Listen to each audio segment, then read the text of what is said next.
नमस्कार साथियों, स्वागत है आप सभी का विद्या कसम के इस यूट्यूब चैनल पर, जहां हम अपनी सीरीज़ को आगे बढ़ा रहे हैं, जिसका नाम है नेशनल एवं इंटरनेशनल ऑर्गेनाइजेशन सीरीज़, जो किसी भी परीक्षा के लिए मोस्ट इम्पोर्टेंट टॉपिक्स हो सकता है, चाहे वो यूपीएससी की परीक्षा हो, चाहे एमपीपीएससी की परीक्षा हो, एसएससी की हो, या कोई भी गवर्नमेंट एग्जाम हो, जिसमें हर वर्ष एक प्रश्न हमेशा पूछा जाता है।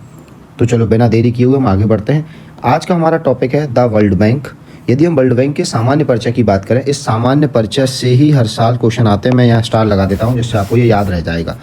सामान्य परिचय की जब हम बात करते हैं तो इसकी स्थापना 1944 में की गई थी। महीने को यदि याद रखेंगे तो जुलाई 1944 में ये सम्मेलन चल रहा था यूएसए के अंतर्गत, ब्रेटन वुड्स सम्मेलन। इस ब्रेटन वुड्स सम्मेलन में ही स्थापना की गई किसकी? वर्ल्ड बैंक की। आपको शायद याद होगा कि हमने आईएमएफ की भी स्थापना इसी में करवाई थी, इसलिए आईएमएफ को और वर्ल्ड बैंक को जुड़वा कहा जाता है। ये प्रश्न बहुत बनता है, आपको उसको याद रखना है। मुख्यालय की यदि हम लोग बात करेंगे तो मुख्यालय इनका कहाँ पर है? वाशिंगटन डीसी में। वाशिंगटन डीसी में इसका मुख्यालय है। ये कहाँ पड़ता है? ये भी यूएसए के अंतर्गत एक शहर है। इसके सदस्य देशों की बात करेंगे तो वर्तमान में 189 देश इसके सदस्य हैं। 189वां देश कौन सा था? तो उसका नाम नौरू है। इसको 2016 में शामिल किया गया था। ध्यान देने योग्य बात यह है कि यहाँ भारत इसका संस्थापक सदस्य है। भारत इसका कैसा सदस्य है? संस्थापक सदस्य। कभी कभी यूपीएससी आपसे पूछ लेती है कि भारत यहाँ सदस्य था या नहीं था। वर्तमान इसके अध्यक्ष की बात करेंगे तो इसके वर्तमान अध्यक्ष का नाम है अजय बांगा या अजय बंगा। ये 2023 में चेंज हुए थे। इनके पहले अगर आप देख रहे हैं, इनके पूर्व में लिख देता हूँ यहाँ जिससे आपको याद रहेगा, डेविड मालपास हुआ करते थे। आज भी कुछ वेबसाइट आपको डेविड मालपास दिखा रही हैं, लेकिन इनका कार्यकाल समाप्त हो चुका है। मुख्य अर्थशास्त्री की बात हम लोग कर रहे हैं तो इनका नाम है इंदरमित गिल। इनका संबंध भारत से है, इसलिए आपको याद रखना है। आगे बढ़ते हैं हम लोग। आगे देखते हैं इसकी संरचना की बात की जाएगी तो इसकी संरचना में 5 संगठन शामिल किए गए हैं, जिसका नाम है अंतर्राष्ट्रीय विकास पुनर्निर्माण बैंक, जिसको आईबीआरडी कहा जाता है। दूसरा अंतर्राष्ट्रीय विकास संघ, जिसे आईडीए कहा जाता है। तीसरा अंतर्राष्ट्रीय वित्त निगम, जिसे आईएफसी कहा जाता है। चौथा बहुपक्षीय निवेश की गारंटी एजेंसी, जिसे मीगा कहा जाता है। अगला है अंतर्राष्ट्रीय निवेश विवाद निपटारा केंद्र, जिसे आईसीएसआईडी कहा जाता है। इन सब के स्थापना वर्ष में लिख देता हूँ, हालांकि पूछना मुश्किल है।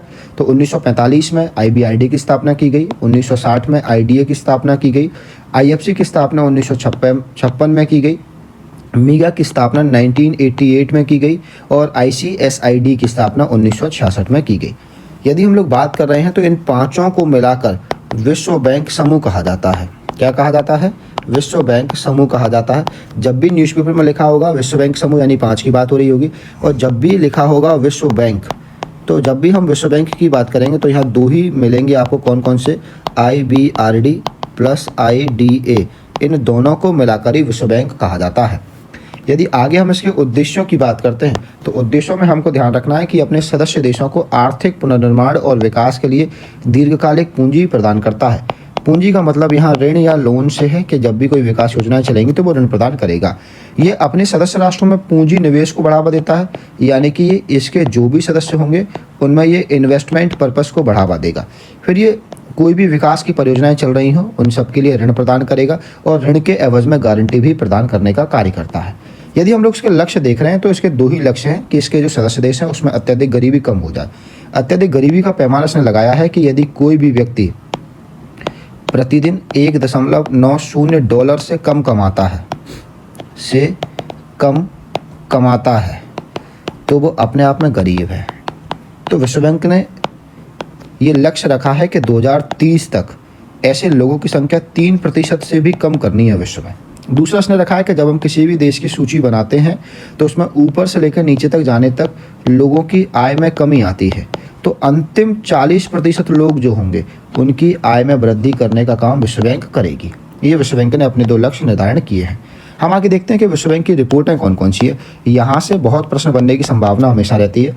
तो पहली रिपोर्ट जारी करता है वर्ल्ड डेवलपमेंट रिपोर्ट, दूसरी रिपोर्ट जारी करता है डूइंग बिजनेस रिपोर्ट, इसी को हम लोग ईज ऑफ डूइंग बिजनेस कहते हैं। अगली रिपोर्ट जारी करता है ease of living report, global economic prospect report, world logistic performance index. ये सारी चीज़ें जारी करने का प्रयास करता है। आप लोग यहाँ एक चीज़ और याद रखिए, कभी कभी न्यूज़पेपर में आप लोग देखते हैं कि वर्ल्ड बैंक में किसे रियायती खिड़की कहा जाता है या वर्ल्ड बैंक समूह में किसे रियायती खिड़की कहा जाता है, तो आपको याद रखना है कि जो IBRD है, IDA है, इनको मिलाकर क्या कहा जाता है? रियायती खिड़की कहा जाता है।